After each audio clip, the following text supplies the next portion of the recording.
If your perspective is wrong and you think these other things are going to give you what you want inside, you're falling into the trap.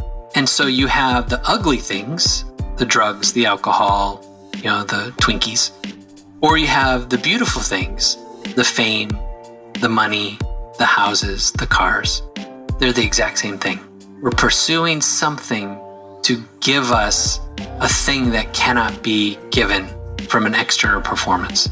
And so if we want to eat healthy, we have to go internal. If we want to make a better family, we have to go internal. If we want to build a stronger business, we have to go internal. All of this starts with me. It's the only common denominator to everything. And so you want to move forward, you want to step into risk, you want to step into growth, everything around you will grow when you grow first. What is up, my friend, and welcome to the Legendary Life Podcast. I'm your host, Ted Rice, health expert and coach to executives, entrepreneurs, and other high-performing professionals.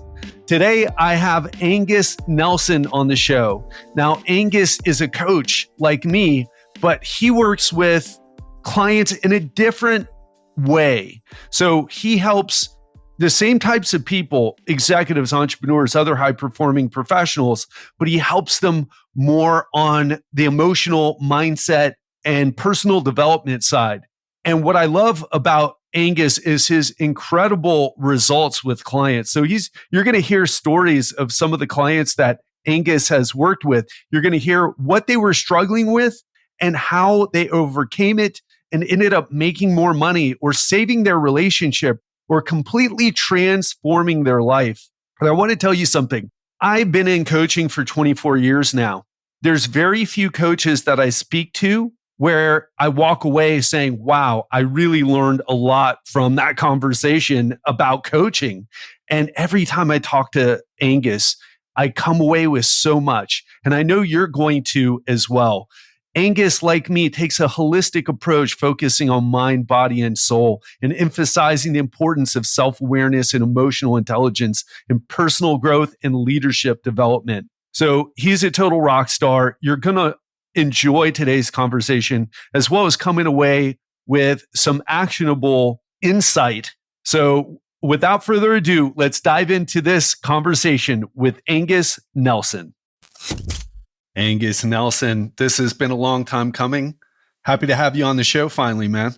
Well, I'm ecstatic to be here. It has been a while, bouncing around from continent to continent and country to country like you've been. Yeah, and I think maybe talking a little bit about how we met.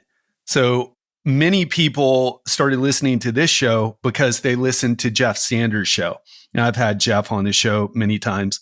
But when I was reaching out, when I made a post on Facebook saying, I'm in Lisbon, who should I meet? Your name came up a few times. So we ended up connecting, and we've started a friendship. And man, you're one of the reasons why I want to make the permanent move or semi-permanent move to Lisbon. So that's how we know each other. I'm the reason? Well, I'm part of the reason? You're not the only reason. Lisbon's an amazing city, but yeah, for sure. But it's cool when you can go to a place where you know people. That is a critical piece. Absolutely. And that can even play into our conversation a bit later because I think a lot of people don't understand the effect that their environment has on them and also their social circle. So in other words, where you live and also who you hang out with, it's going to be a significant, I would say even over 50% of the results that you're having in your life are easily just from that. So before we get into that though, talk a little bit about who you are, what you do. Sure. So I came from Nashville, Tennessee before I came here. And prior to me getting into this coaching space where I now reside, I had gone through kind of my own transition and challenge of running my own business. And it went south very quickly. I put on a music festival. I had my main artist was a band called Train.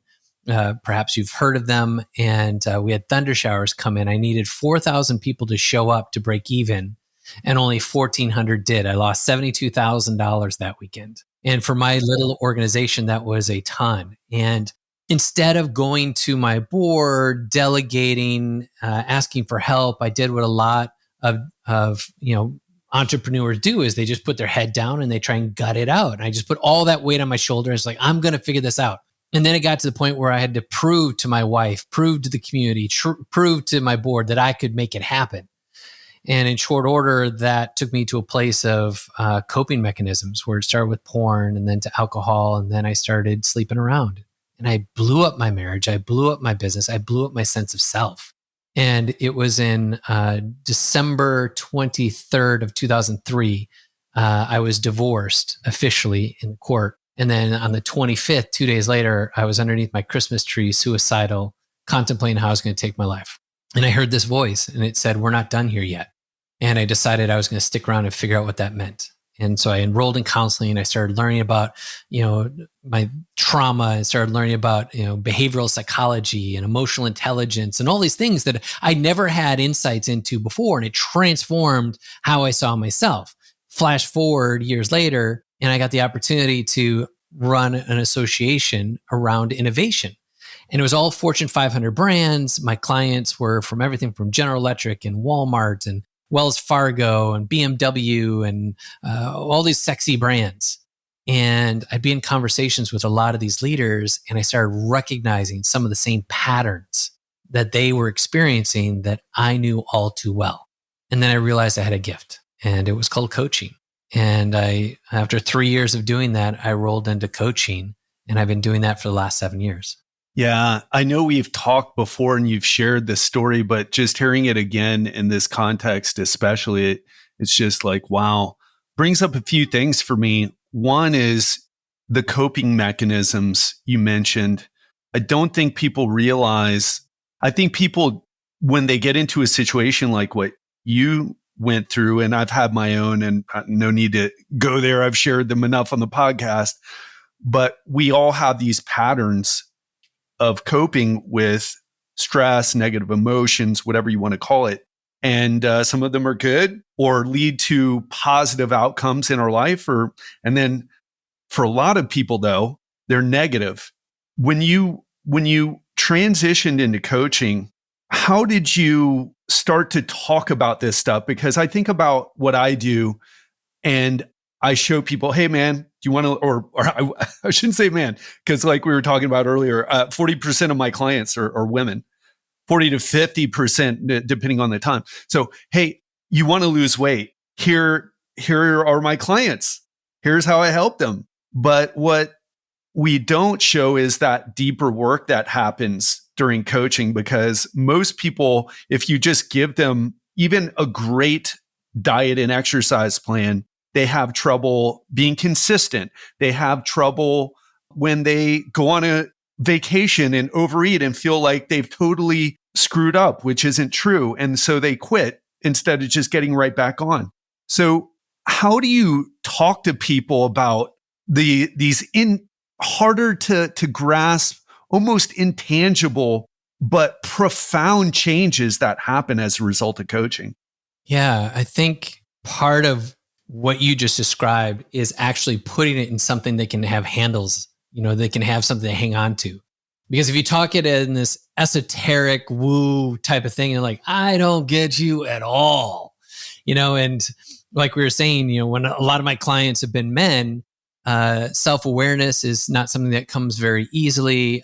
Emotions is something we typically have, avoided most of our life until we get to a point where maturity, where we start to understand some of the value of that. And I like to say, we don't have business problems. We don't have marriage problems. We don't have money problems. We have personal problems that show up in your business, in your marriage, and in your money. Because we've built things on stories. And so when you start talking about the stories we tell ourselves, then people go, oh, yeah. I know that voice. That's that inner gremlin, that son of a bitch that, wants to tear apart your opportunities or your forward progress in light of translating things from your past or your trauma or your, self-criticisms. And those are the things that cause the problems, because like you said, once you have, something go sideways or you go on a vacation, it isn't, oh, these Twinkies look delicious. It's, I need something in my mouth to satiate the pain, something that's going to relieve me of whatever I'm feeling. And if I can get lost in this flavor, in this experience, then I won't have to feel some other experience. And so many times for people, food is a relationship with their coping mechanism. In the same way, alcohol or drugs or sex or workaholism or any other thing are all these stories we've told ourselves that when I do this, it will give me that. And I like to say this is where we confuse the pain versus the pleasure. We think this thing that I'm doing is going to give me pleasure, but it ultimately will bring me more pain versus the thing that I perceive as pain, exercise, cardio, reading good books, hanging around with good people or whatever. We're like, whoa, this is too hard. It takes too much intention. I've got to, really kind of have some effort behind this. But yet on the other side of those things comes all the pleasure, healthy relationships, a great self-perspective, keeping your mind uncluttered, keeping your self-worth in a place of power. Well, that's that place where if you can see the difference between pain and pleasure for what they really are, they start to make a whole lot more sense. Yeah, we talk a lot about what we call it the quick fix trap. The idea is you're going to do something short term to make yourself feel better, but the long-term results aren't good, or they could even have consequences like what you're talking about. So if you're to talk about it, because it's mostly a health and fitness podcast, but part of health is emotional health and it's our social health. But, if you are like, I'm really stressed, let me have a glass of wine. And then you feel the buzz and it definitely changes your neurochemistry, which changes your mood. And then you feel better in that moment. But then it affects your sleep the next day. You're a little bit more groggy, a little bit more irritable because of the sleep issue and craving food. And if you repeat that enough, sure, the alcohol does help you in the moment, or the food, if you don't drink, does help you in the moment. But if that's your coping mechanism, you end up one day looking in the mirror a few months or a few years or even a few decades later, and you're in pain because of the very things that you've been doing to get out of the anxiety or the stress or whatever the emotion was. When you look at that tendency of people to go to quick fixes, how do you look at it and how do you talk to people about it? Well, the quick fix is it's habit, right? These are the things that we've trained ourselves to do. And those routines, those habits, the way we break those is we have to change the stories and the beliefs. Like the story is, hey, if I experience X, then I have to go to Y. Like if I experience, rejection in a relationship, then I go to eating, junk food and hibernating basically in my apartment for the next, 2 months, not wanting to come out into society. Like all those things are trained behavior that we've carried. And again, emotionally, that could be some sort of shame or trauma or, whatever. That's on the deep end. On the shallow end, it's just like we have this weird self-flagellation. Like if you understood that unhealthy food or alcohol was like a cat of nine tails and you were just putting glass and rock into your back and then ripping it out every time, you would start to realize the kind of abuse you're having on yourself, right? Like that gives you a word picture in your head. Like, I cannot believe I'm doing this. Years ago, I used to smoke cigarettes and it was the hardest thing to quit. I'd quit for a couple of days and then I'd pick one up and then I'd quit for, a couple of weeks and I'd pick one up and it took me so long to quit. And one day I came to this conclusion. I was just kind of in a meditative exercise and I heard this, you're in a slow suicide. And it was the most startling thing to me is that I was in some form abusing myself into this trajectory. And I suddenly saw flash forward 10, 20 years and I'm like, that's not where I want to be. And I quit smoking. Then within the next 3 to 6 months, I was just like, boom, boom, boom, boom. I started taking challenges to where I'm like, how long can I go? And I go 3 days, and instead of like picking up a cigarette and then beating myself, I'm like, nope, I did 3 days. Next time I'm gonna do at least 4. And I do 6. And I'm like, all right. And I just started rewarding myself for the better behavior, not criticizing myself for the negative behavior. Right. And the other thing I would say about these short-term fixes when you're trying to like just alleviate the thing, it's almost like you have to go to third person and stand back and say, when I think short-term fix, I'm thinking about just such a small term, like just this time. There's just a snap of a moment. But if I stood back and I'm like, what if I wanted to change my whole trajectory? Like, what if I gave myself a vision for my life? Where do I want to be a year from now, 12 months from now? What could that look like? And then start rehearsing the kind of work I'm doing, the kind of relationships I'm having, the kind of physique that I have, the kind of energy I have, the kind of food that I'm eating. And I start to visualize that more and more and more. And it's almost like I reach out into the future and I pull that in today, in right now. And I start feeling what I would feel and seeing what I would see and experiencing what I experience. And your mind does these incredible things. Your brain's like this supercomputer, and it takes that information and it says, oh, well, let's rewire how I see myself. And suddenly your brain will seek to attract or create that higher level of experiences, opportunities, or relationships. And you start programming yourself in this long form fashion. And now the short-term fixes don't seem like they're even necessary anymore, because you start to transform the way you think, the way that you approach yourself. And you create this massive amount of value while you're actually on a subconscious level creating for yourself an expected outcome. And your brain will naturally and effortlessly shape your habits and behaviors to achieve it. Well, you're speaking our language here, right? It brings up a quote. Oh man, I'm going to forget the person who said it, the ancient Greek, but it's basically, we don't rise to the level of our expectations. We fall to the level of our habits. And that's been adopted by Navy SEALs and so many other people, influential people. They have their own take on that. But it's funny to think like this has been an issue for human beings for literally thousands of years. And you said something very interesting at the beginning. You said it has to do with the core beliefs, the story. And I think a lot of people, and if we go back a few more minutes, you talked about the awareness. I think that one thing that is happening now is that more people are starting to hear things like this and starting to develop awareness.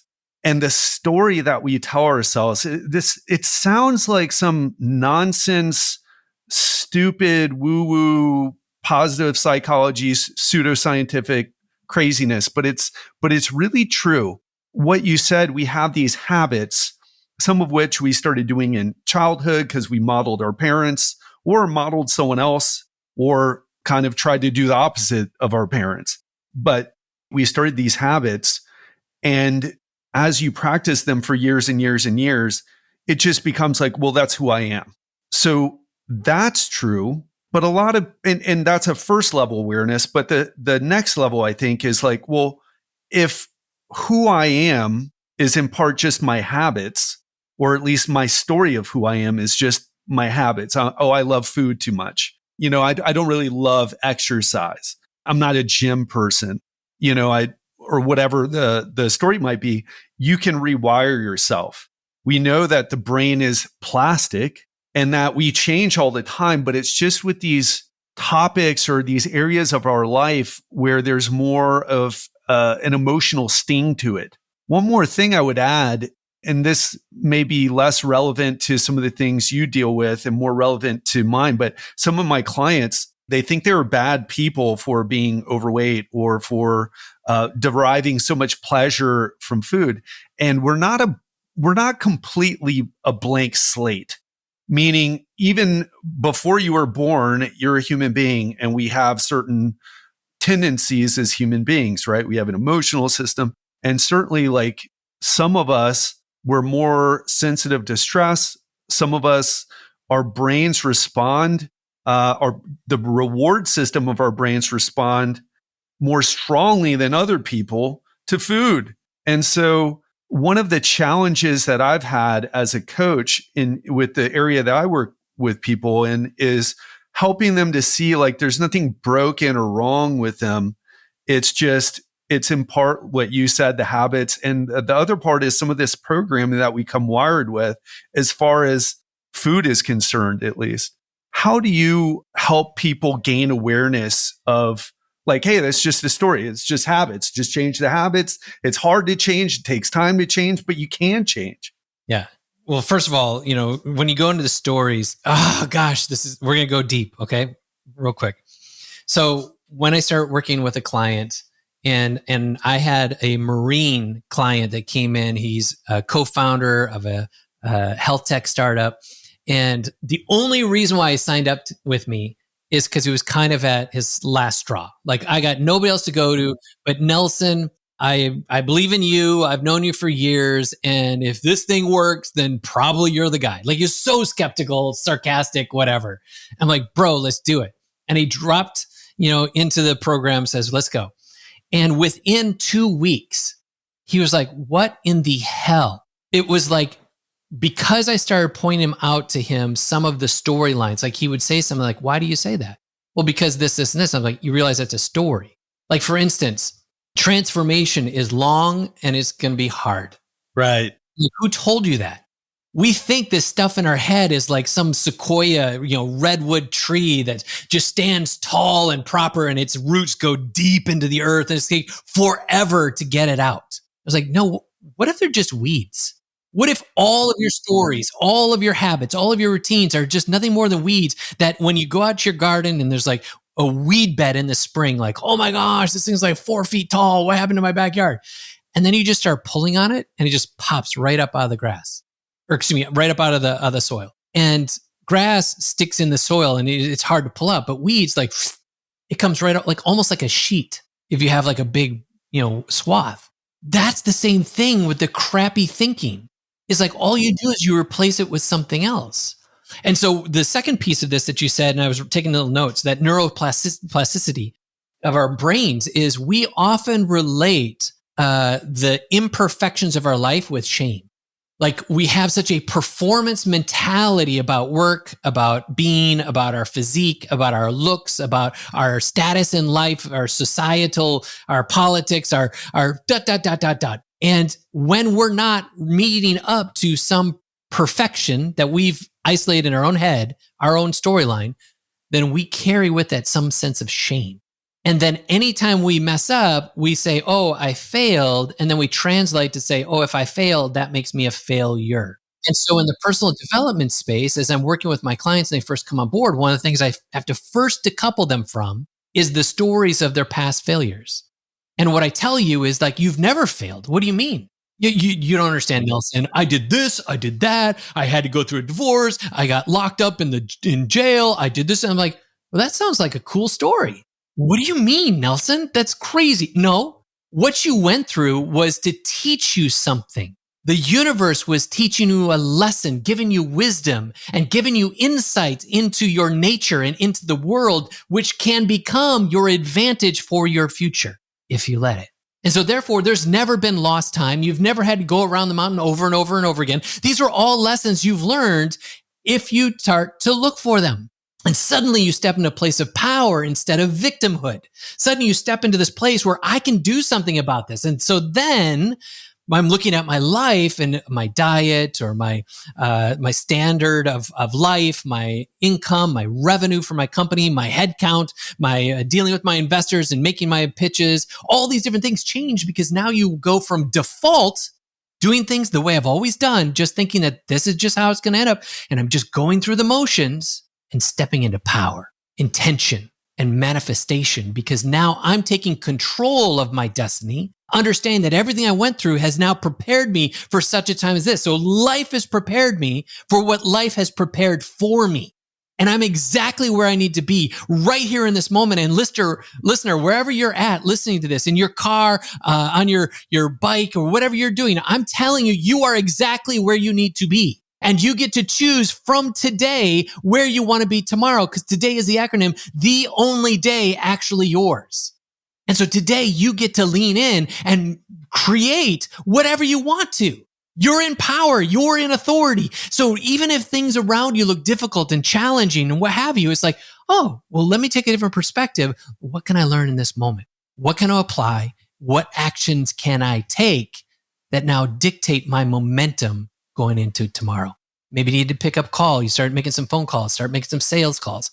Maybe you need to make a sales plan. Maybe you need to do a marketing messaging. Maybe you need to go through your refrigerator and clean out all of the stuff you don't need to be messing around with anymore.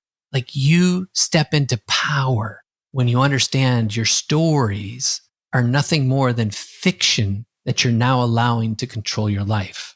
And now you turn those stories into your propellant, your magnet to pull you into your future. Hard-hitting words, Angus. And man, I think if someone's listening to this right now and they're feeling the motivation, feeling pumped up, and feeling like, whoa, I could really do this, they start to see things differently. And what I see also is that as soon as you, part of, like we talked about at the very beginning, who we're hanging out with and the environment that we're in, I think we take too much responsibility for and give too much credit to our actions. So you can walk up that steep hill and try to fight your way through the negative influences in your life or the negative environment. But it's like, what about just changing those things? And if you don't, here's where I'm getting at, because someone could just hear what you said. It's super motivational, man. I mean, you're a great speaker, and they could feel that, but that's just for this moment. And then the podcast ends, and then the workout ends, or they arrive at wherever they're driving to, and then they go from that space of thinking, yeah, I've been playing victim for too long to my stories. I just need to look at my stories differently and say, you know what? I'm here. This is my path. What can I learn from these things? And what do I need to do right now? But then they get to work and start putting out fires. Or you get home from work, got to take care of the kids, or got to spend time with the spouse. And it's like, I don't think this can happen for a person without outside help of some sort. I would say there's a great degree of that, for sure. You need somebody. I mean, I wouldn't be doing what I'm doing. You wouldn't be doing what you're doing, right? Yeah, you can do it, right? You can do it, but I mean, the vast majority of people cannot do it, depending on how busy they are, how distracted they are, how stressed they are. What would you say? I would say there's some truth to that. And it's like this. People get an outside opinion for speed or ease. Think of every company when they need a consultant. Hey, how are we going to craft this marketing message? How are we going to da-da-da? Every athlete who wants to build their flexibility, their throwing mechanisms, their vision downfield, they get a coach. Like, that's the place that you and I fill, is we help take that time and compress it so that you can grow faster. And more consistently, I would say, more too. Consistently, right? And then the third piece of that, I'd say, is it's the mirror, because we can often not see things about ourselves that someone else outside can see looking in. Like, how many times you've been talking to somebody and you're like, oh, I'm so talking about this and talking about that. And the person goes, that's not what I see. I think this, and this. And you're like, well, how do you know? How do you, like, no, you're not paying attention to yourself, dude. And this is where I have this postcard in my drawer behind me, where it's a little cartoon and it has a jar, and and there's a label on the jar, and it says, everyone needs someone outside themselves to read their own label of their jar. Wow. Because when we get that outside party speaking into our life, again, that's that mirror and says, hey, look in your teeth. There's that broccoli that's been in there since lunch. It's the same thing as, here's this mirror and here's this crap story you've been telling yourself since 7th grade. That's just horseshit. And so when you have a coach that comes in and can help you, like, find a little bit of discipline, a little bit of accountability. I once heard, without accountability, there's no motivation for change. And so you got to get that little, bridge to get you over. Well, let me flash you back to that same Marine that came working with me, so skeptical. This is one of the most disciplined guys on the face of the planet. Like, he's up every morning, he's running his miles, and he's in, absolute fit shape, and he travels all over for his job. And so he's in different countries, different cities, whatever, and he still maintains this exercise routine. So discipline is not his issue, right? Us working together was nothing more than just understanding and decoupling himself from the framework of those stories, number one. And then number two, replacing them with these new understandings and giving them to this place where he gave himself grace and gave himself perspective. And this is a guy who's running a multi-million-dollar company. So we're not talking about, oh, you work with these weak and broken people. No, these are like affluent, high-powered dudes who are ready to go to the next level, and they can't understand why they keep hitting plateaus. Now you bring someone alongside them who is from outside, who is a third party and, can be safe. And suddenly I hold up the mirror and start showing him these different paradigms, different modalities for him to understand these contexts, and then to apply them to his own life. This guy fell in love with his business again when he wanted to burn it down. This guy got re-engaged with his wife in ways where they were living in separate parts of the country because they were separated, and he was trying to figure out whether he should get a divorce. And he just texted me this last week, and he was like, hey, I'm out grocery shopping with my wife. These are the power of having someone from the outside come in and just speak a little truth and give you some framework to where you see the world through a different lens. And here's the most important part, Ted, is I only have to do this for a certain period of time. You only have to do this for a certain period of time. And then they get their training wheels, and then they start moving forward, and all the world looks different. And now they're great until they go to the next level of growth. And we all need it. We all require that next level. And then another coach can come in. And I don't have to be your forever coach. I'm just the coach to get you to the next place. And when you get to that next place, then there'll be another coach. When we're open to having the investment in ourselves to have someone else come beside us, we move further, faster than we ever thought possible. Yeah. Brings up two things for me. One is about the blind spots. Before we even hopped on, you're like, hey man, how you doing? And I was like, well, yeah, I'm doing well. Business is good. I really don't have much to complain about if you're looking from the outside in. At the same time, if you look deeper than the outside, you look more internally, I'm kind of struggling a bit because I'm getting tired of this hopping around thing. And in fact, I want to move to Lisbon because I believe that's the place for me. But I bring this up because my coach, now I'm working with a business coach because that's my area. I'm working with a few different people, but the business coach, that's my main priority. Because when things are working well in my business, and by the way, just to say business, I don't mean coaching clients. I love coaching clients, don't need motivation. I come away from coaching conversations always at it. I always feel better.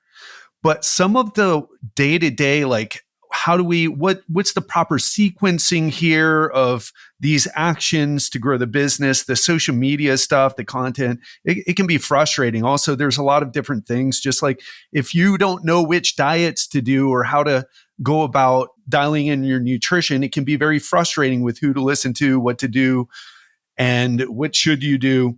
And so I have the same challenges in my business. So I hire a coach. My coach told me, listen, man, every time you change places, you go through this emotional uprooting. Well, he didn't call it uprooting. I now look at it as there's comfort and habits and routines that start to get established, and boom, I got to leave. Why? Because the country says Americans can only stay for 90 days. So it's a high quality problem, but it still is a problem and it affects me emotionally. Then I get to the new place and I'm like, man, I don't even want to be here.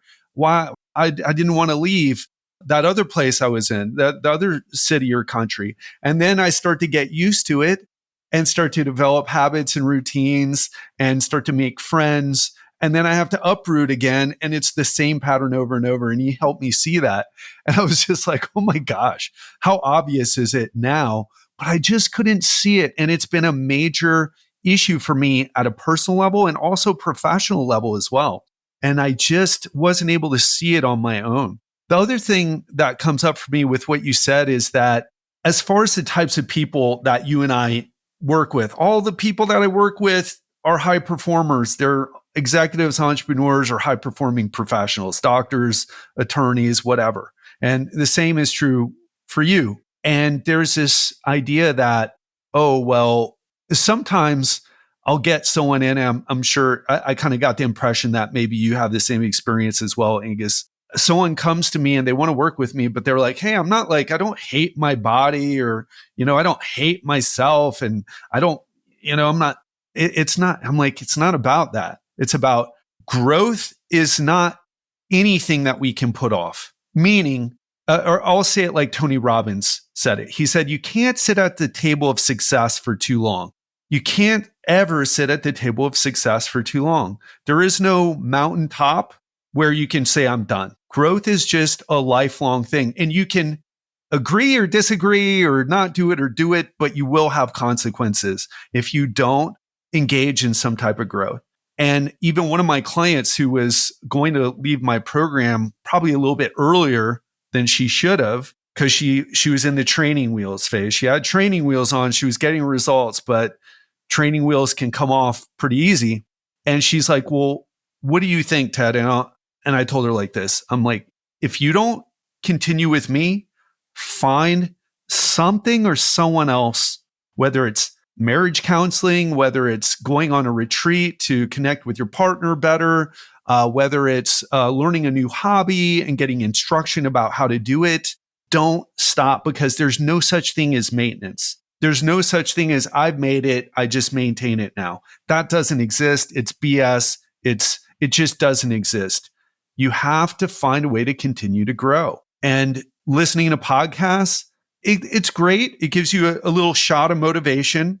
Books are also great, but it's the implementation of it consistently that leads to, like what we talked about earlier, reframing the story that you have, challenging the core beliefs, implementing the new habits, and doing it for long enough so that it creates a new story. And that's just, it's really, I've done it when I was broke in my 20s. I wasn't actually broke, but I spent I made, I was making $100 an hour as a personal trainer, but I spent all my money. So in effect, I was broke, right? I had all these terrible habits.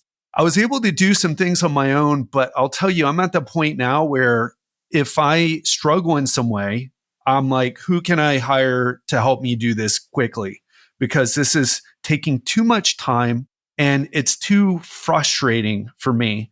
And that frustration is affecting other areas of my life. So what are your thoughts on that process?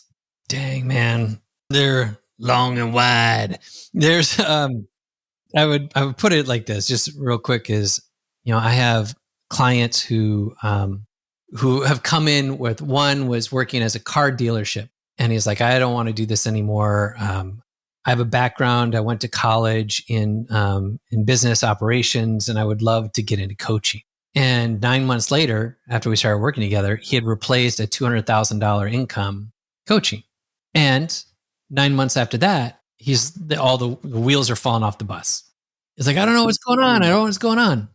I'm like, you're just at the next growth phase, And again, having those training wheels, whatever, we have to grow. And so I like to say, like, risk is a requirement of growth. And there's something about us that when we're leaning into growth and we're leaning into moving forward, we have to have some kind of risk that fuels us and compels us, because it makes us feel alive in that moment. It's like you can taste the blood in your mouth when you're, getting onto the wrestling mat, or there's just something about that. And it doesn't mean that you're betting the farm. It's mitigated risk, but it's risk nonetheless. And here's why this makes sense. If I leave my backyard, well, not my current backyard because I live in an apartment, but back home in Tennessee, in Nashville, if I were to leave my backyard for 3, 4, 5 months in the summer, I'm going out into a jungle because that backyard is made to grow. If I leave the trees out I have this little patch of forest and I leave the trees, when I come back a year, 2, 3 years from now, they're going to be bigger, fuller, richer. If I allow anything in my life to just do what it's naturally designed to do, it will grow. That also goes for fungus, mold, and other areas we don't want. Whatever you leave to be will more become. And so there's an element of our intention that determines what we allow to grow. And if you place your intention into, I'm going to develop this area of my life, then I step into risk. I feel alive. I feel forward progress. If I don't choose to be intentional, the fungus and the mold will continue to grow in my life, whatever that might look like. That's just the metaphor. And the weeds, as we talked about earlier. Right. And the weeds, right? There you go. Like, these are the things that people don't pay attention to, is that everything you're experiencing is a product of you. You're the only common denominator. And if you're not paying attention, if you're not pruning and shaping and watering and cultivating different areas of your life, whether that be in physical fitness, whether that be in your budgetary, finances, like whatever the area. I have another client of mine who, when we started working together, his business was in a place where he's like, burn it to the ground. Like, he had success, but externally, all the things were there: the money, the notoriety, the big team, ... But internally and behind the scenes, his lack of time with his kids and the breakdown of his marriage and his sense of shame, because he thought at some point I should feel something different. So when his company hit $1 million, he's like, here we are. And he didn't feel any different. And then his company hit $10 million. He's like, yeah, here we, and he didn't feel anything different. And it was like being on a hamster wheel, and he was running harder and harder and harder, feeling more noise, more static, more, pressure, and becoming more and more miserable because there was no sense to it. All of the effort and the performance was to fill something that could only be filled from within. And this takes us to this element of understanding, like, if your perspective is wrong and you think these other things are going to give you what you want inside, you're falling into the trap. And so you have the ugly things, the drugs, the alcohol, the Twinkies, or you have the beautiful things, the fame, the money, the houses, the cars. They're the exact same thing. We're pursuing something to give us a thing that cannot be given from an external performance. And so if we want to eat healthy, we have to go internal. If we want to make a better family, we have to go internal. If we want to build a stronger business, we have to go internal. All of this starts with me. It's the only common denominator to everything. And so you want to move forward, you want to step into risk, you want to step into growth, everything around you will grow when you grow first. When I think about what you just said, and I think about some of the clients I've worked with all the way back from Miami Beach, there's nothing wrong with watches, cars, houses, but I feel like there's a overemphasis on material things. And part of it's our culture. Our culture is trying to sell us that all the time, right? That's what the advertisements are. Get this new car, get this new watch. And what you said, it's a bit tricky. One thing I think that we don't talk about enough, and it's something that I realized along the way, I'm like, we talk about comfort zone, and there's a lot of tough talk about people who struggle financially. Like, oh, you're just comfortable. You're playing your video games and you're smoking your weed and you're drinking your beer and you're not getting ahead in life and you're just being a loser and you're staying comfortable, and all growth comes outside being comfortable. And then we'll look at a guy who's taken his business, like your client, from 1 million to 10 million or 10 million to 50 million or whatever the numbers are. And I've worked with guys and known guys who are actually quite balanced. And then there's other people, it's like making money and growing your business when you have a deficit in your physical health or a deficit in your relationship health is the same thing. You're just being comfortable and you're doing more of what comes easy to you, which is making money, which is fantastic, but it's out of balance. And if you're too successful in one area and too lacking in other areas that we know are important for that sense of feeling like, wow, my life is great. You don't ever get it from just making more money or working harder or taking your business to the next level or hitting an income goal. And it's a tough lesson to learn, especially in a society where we look at people who've succeeded financially and they're like, oh, they have everything. It's like, well, maybe they do, but maybe they don't. And I've known people, I've worked with, Richard Branson. I've worked with other billionaires. I only worked with Richard once. I say that, but I've mostly trained his wife.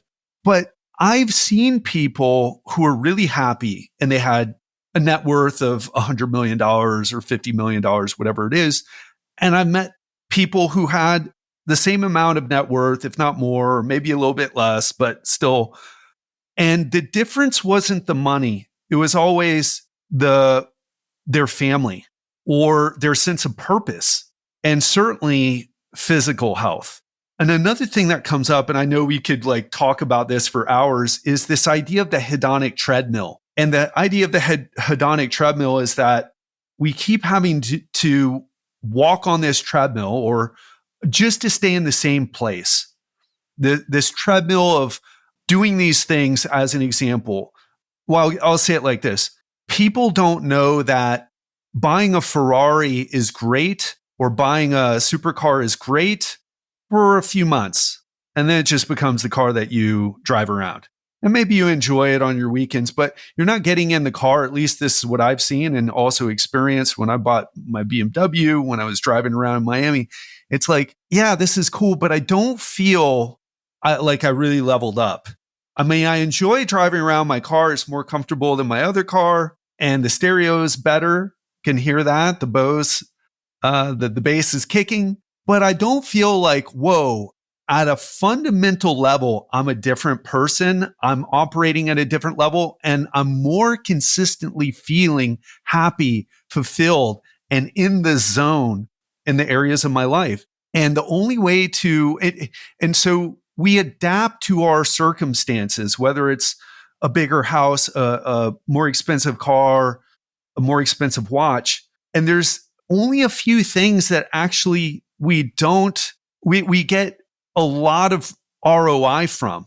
One of them is working on our physical health. Another is what you're talking about, it changing those stories that cause so much stress and shame. And so we have to be careful about these traps that we fall into. And I feel like this conversation is one that we need to have more of. Is where I'm going with this.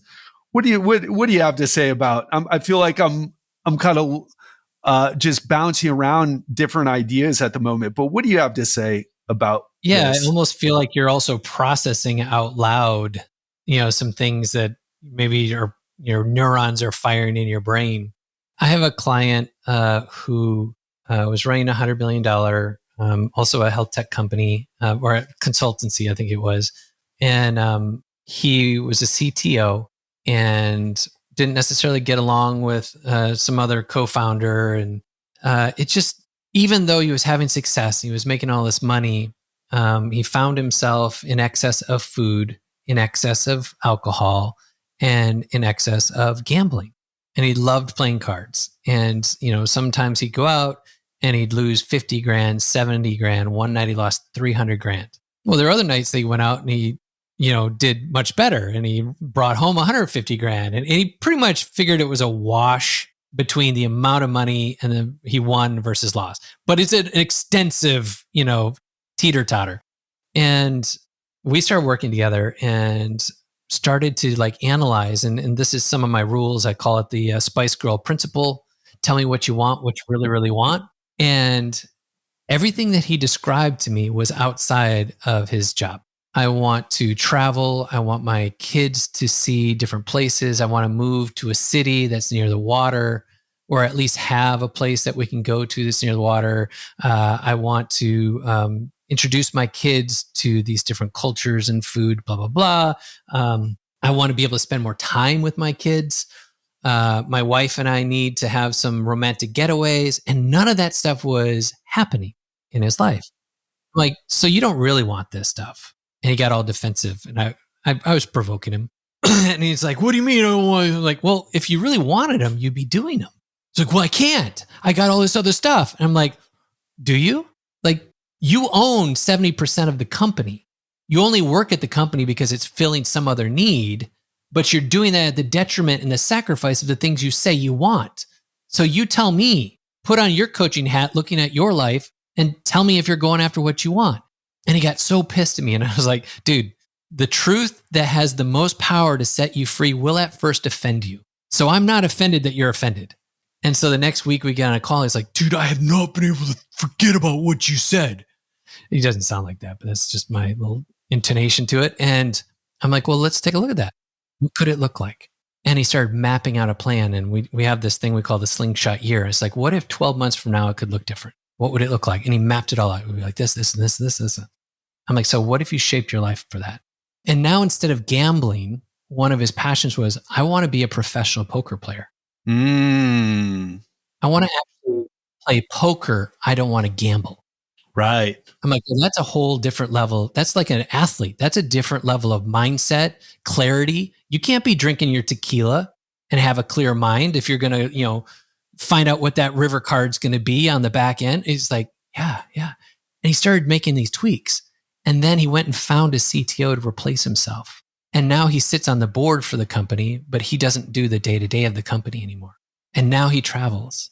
And now I think he's won almost 200 grand in the whatever World Series of Poker and all that stuff as a professional poker player. And he still owns the majority share of his company.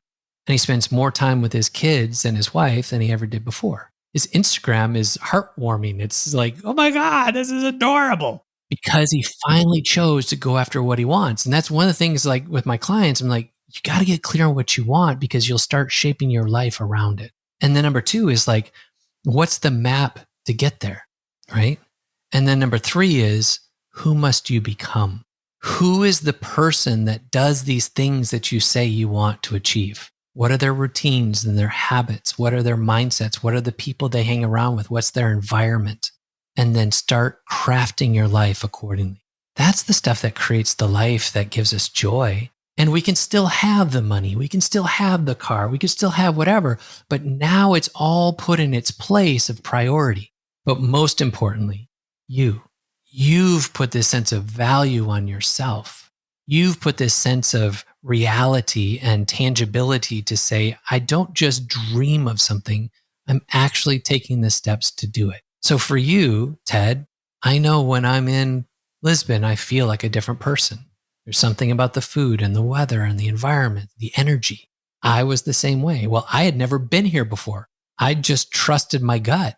And suddenly my wife and I are like pulling the strings and doing everything we can to get all the visas and finances and and our 2 kids into a Portuguese school. Now they're learning a language and we're all being baptized in this place. It's so different and yet so beautiful. Why? Because we wanted it. And we made the choices accordingly to go and create the life we said we desired. Hard-hitting talk, Angus.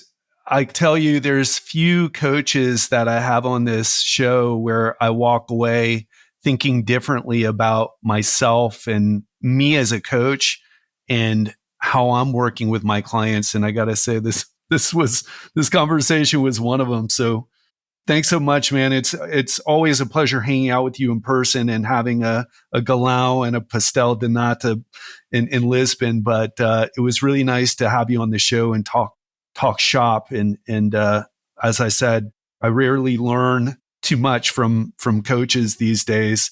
So it was great to have you on. And I learned a lot, even though we at least say we work with very different aspects of people's life, but there's so many similarities. Yeah. So thanks so much for coming on the show today. Well, thanks for having me, dude. If anyone's listening and they want more of this, I know you told me, where do you want to send people? And I would tell you 2 things. You can just follow Angus Nelson on all the socials and angusnelson.com. But if you're at a place of a crossroad and you're like, what's my next move? Go to whatismymountain.com. And there's one of 4 mountains that every person faces. And this will help enlighten you to understand A, what's up in front of you, what you're up against, and then B, what to do about it. What are those particular environments you have to create for yourself to get through those areas? Whatismymountain.com. Whatismymountain.com. Angus, thanks so much, man. And if you're listening right now and you're feeling like you're in a place where you're looking to hit a different level of growth and you're in a staking point, whatismymountain.com. And we'll have all those links on the show notes for the page. Angus, we've got to do this again soon. Let's do it in person in Lisbon when I've fully moved there. Oh my God, that would be so great. For sure. Game on. That's the goal. All right, my friend. Well, listen, thanks again. And we'll catch up soon. Awesome. Thanks, Ted. That wraps up today's episode. And I hope you enjoyed this conversation. Angus is one of those people, well, I've met him in person many times. We've hung out a lot. And so hopefully that came across. And I felt a little bit out of practice on this interview, to be honest, but I'm getting back into doing more interviews, and I hope you're appreciating that right now. So we'll meet again on Friday. Tune in then, and I'll speak to you soon. That's a wrap on today's episode, folks. We truly hope that you found immense value in our discussions and that these insights will help propel you to that next level of health, regardless of where you are right now. And if you know someone who could benefit from listening to this episode, perhaps a fellow high achiever or driven professional in your network, do us a favor and share it with them. You never know how much of an impact these conversations can have on someone's life and success. Thank you so much for tuning in to the Legendary Life Podcast. We're on a mission to help you reach your fullest potential, and your support means the world to us. So until next time, stay ambitious, stay focused, and keep crushing your health goals.